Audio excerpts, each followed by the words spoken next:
राम राम कहे राम, राम राम कहे राम कहे, राम राम कहे राम, तनु पर हरे रघुवर बिरे नाम गयो सुरधाम।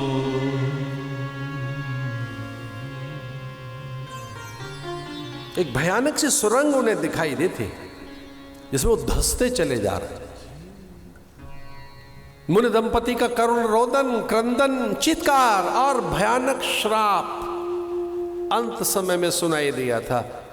अरे मूढ़ जड़ शठ, अरे उन्मादी राजकुंवर, जिस ढंग से तूने हमारे निरपराध पुत्र की हत्या की है, श्रवण कुमार की, और उसकी हत्या के कारण अब हम भी तो प्राण दे रहे हैं।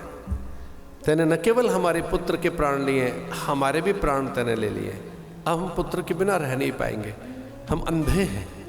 दशरथ जल लेकर गए तो थे वो, श्रवण की अकारण हत्या के बाद अपरिचित अजान से जल लेकर और हत्यारे के हाथ का जल पीकर हम प्राण रखेंगे अपने।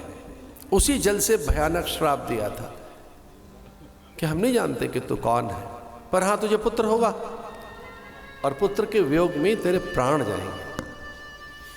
जो दशरथ कभी भी स्वर्ग जा सकते थे, जहां नित्य स्वर्ग में उनका अभिनंदन, प्रणाम, पूजन, विरुदावली, प्रशस्ति गायन,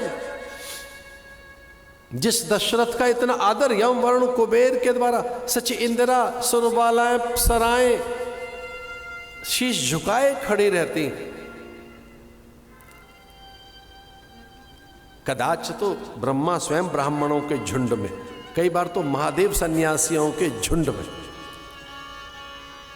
बस वो स्वर्ग में ही तो गए, मुक्त नहीं हो सके। और मरते समय तो 6 बार उनके मुंह से राम निकला।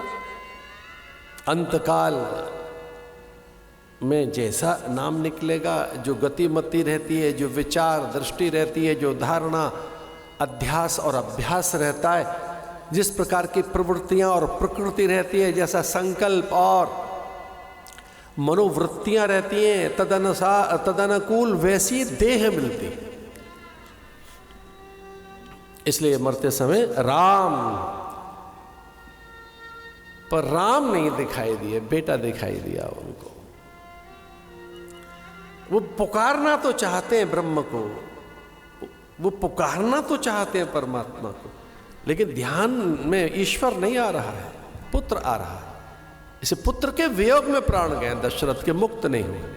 दशरथ को तो मुक्ति कहीं युद्ध के मैदान में मिली है, जब जय जयकार हो रही थी और सारे देव प्रसून बरसा रहे हैं, तब अनायासी राम ने देखा, ये कौन है परिचित सा, ये कौन, इन देवताओं के बीच में परिचित ये मुखमंडल किसका है?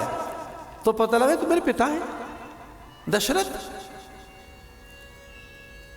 रावण के युद्ध के समय जब देव पुष्प बरसाने लगे, तो जब देवताओं के झुंड में राम ने देखा कि इन देवताओं के झुंड में परिचित ये किसका मुखमंडल है, ये चिरपरिचित सा।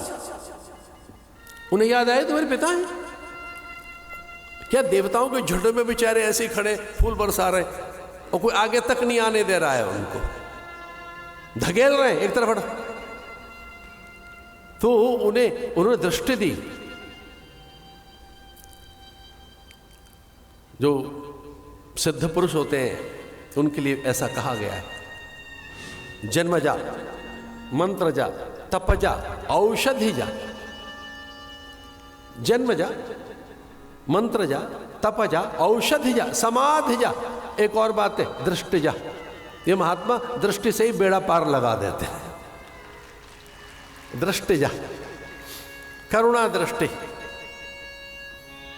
भैया देखो, हमारे यहाँ अमृत बनाने की आदत है, हम भारतीयों को। चरणामृत, चरण धो लो, चरणामृत, पंचामृत, एक वचनामृत, एक ज्ञानामृत, एक नामामृत। नाम भी तो अमृत है।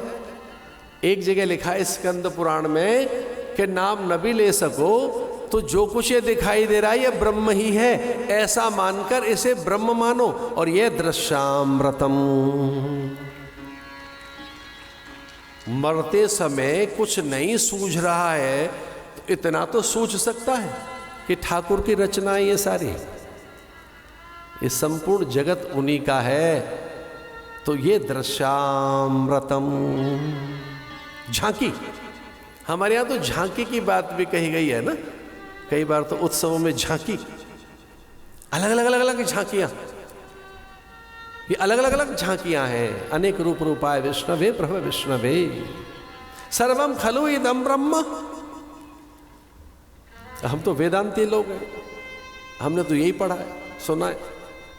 ईशावास्यदम सर्वम यत् किंचित जगत्याम जगत सर्वम खलु इदम ब्रह्म दृश्यामृतम। तो राम ने अपनी दृष्टि से, अपने संकल्प से, और जैसे ऐसे दशरथ को देखा था, मुक्त हो गए थे दशरथ। ऐसा भी आप कह सकते हैं कि एक पल के लिए राम को लगा कि मैं कुछ भी हूं, पुत्र तो हूं, इसलिए पितृ ऋण से उतरना चाहिए मुझे, कम से कम पिता को तो मुक्त करना ही चाहिए।